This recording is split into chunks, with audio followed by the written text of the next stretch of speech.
Author Crystal Gittens-Cabie joins us this morning in studio to speak about a brand new book, From Chains to Change, a renewed consciousness, and a lot more, because this journey is a journey that you need to know about. Good morning, Crystal, and welcome. Thank you. Good morning to you. It's a pleasure to have you on the show this morning. And it's a pleasure to be here. It's excellent. So, just for some context, Crystal and I are looking at each other. I'm like, we know one another's faces from somewhere, but we're not sure. And because of TikTok. And it's incredible to see that, I mean, you are an influencer. You're an influencer in the social media sphere, and you're an influencer when it comes to writing as well. Now, let's take it back to the beginning. What brought you to where you are today? Well, if we go all the way back. We're going all the way back. My mother. Okay. So she was a single parent, and you know, she was the one that always instilled in us from an early age that the sky's the limit. The sky's the limit. There's no boundary. If you have a boundary, it's in your mind, you know, that kind of thing. So if we're going all the way back, it's from there. Yeah. You know, that was the foundation. And what made you decide that now was the time to write this book? Well, the first edition of this book was written in 2018. Okay. I tell everybody I've written all of my other books, but that book was a gift. You know, I used to get up to write songs, and the morning I woke up to write this book, I thought it was a song, you know. So I picked up the pen and the notebook, and I went out to sit in the living room, and I started to write, and then realized somewhere 3 pages down it wasn't a song, you know. And those were the words that actually galvanized me into seeing this book to fruition. So this book was divinely inspired. Yes. So tell us a little bit about the book itself. What are some of the main themes? And what do you want readers to take away from it? Okay. As the name of the book suggests, it's from chains to change, a renewed consciousness. It's about renewing your mind. It's about seeing things from a totally different perspective. You know, a lot of people see the cover of the book and they immediately think, this is a Black conscious book. This is a book, you know. But it's a humanitarian book. Okay. It's about the human race and how we can treat each other differently. It's about giving up your God complex and not giving a man a fish as opposed to teaching him how to fish. You know, it's about straightening each other's crowns.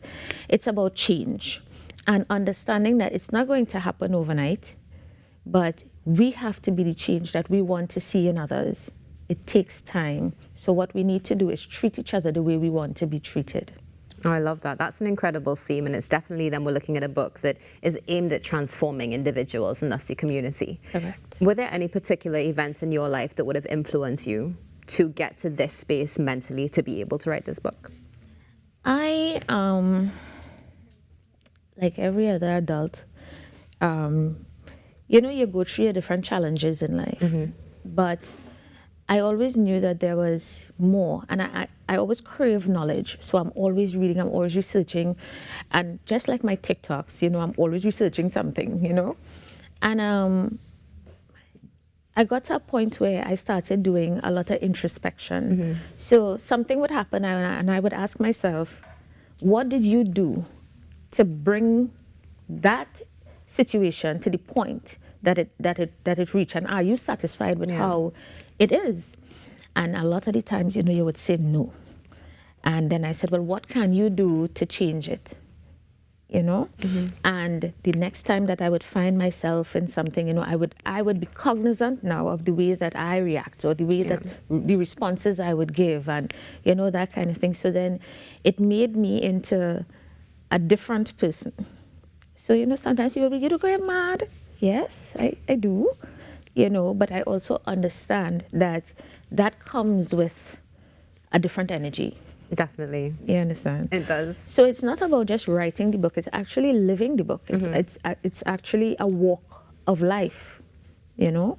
And every step that you take, you have to be cognizant of why you took that step and how it will impact others, you know? You definitely do have to be super aware, that is for sure.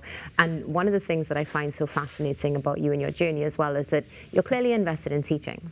and spreading a message. I've learned things from you, from following you, that I had no idea about. And we see it coming out in this book. Now, we were discussing off air that this is not actually your first book, that you have some other books as well. Yes. So when can we look out for some of those? Well, I already pre-launched 2 others at Beverly Oasis in Tobago last year. One is If Dogs Could Talk, and then I challenged myself to do my very first novel, but I'm doing it from a Tobago perspective. Nice. I spent time in Tobago and I love their dialect. You know, sometimes they start to speak and when they get comfortable, you don't understand anything. Right?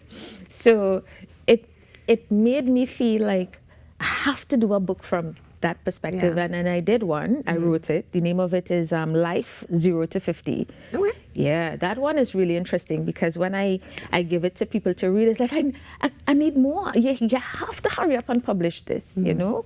It's about a man who had a hard childhood, you know, and he became a womanizer and then he found love and, you know, that kind of thing, you know? But it's all the dips and stuff in between that is hilarious. Excellent. All right, so before we get to where we can get your books, tell us, how did it feel when you were recognized by NALIS as a first-time author? Wow, that was amazing. Yeah. Yeah.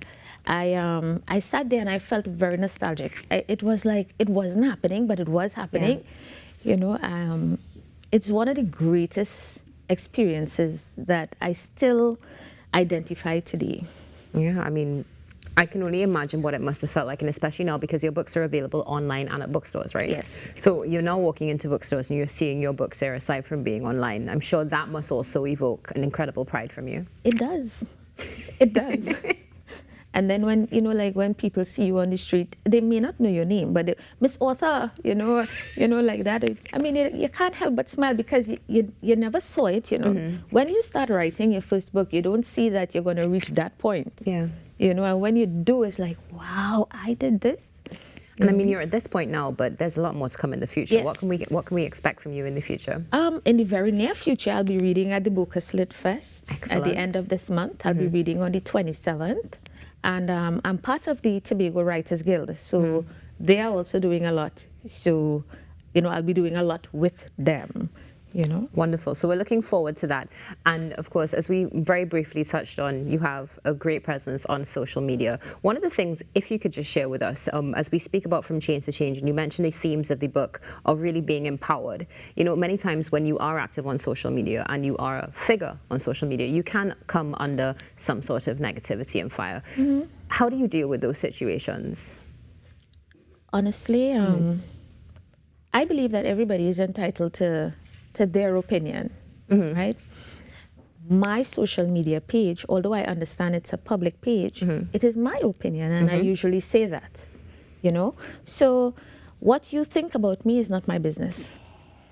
I agree with you 100%. That is for sure, because at the end of the day, other people's opinions don't pay anybody bills. No, it doesn't. So we have a lot coming up from you, of course. We're speaking about what's happening in the Bocas Lit Fest. We have some more books to look forward to as well. Do you think in the future you're going to sort of see if you can mold that teaching aspect into your storytelling as well? Yes. Yeah? One of the other books that I have, the name of it is Just Suppose, and we still have Red Flags. We still have Peace and Love. These are books that not just teach you. Yeah. You know, it has like interactive sections where you can fill things out, you know, to do your introspection, to see how you're growing or how quickly you're adapting, you know. So teaching is my passion. I'm not a teacher, but teaching is my passion, you know. And so it's nice when, you know, I meet people, like how you said, I've learned so much from your TikToks.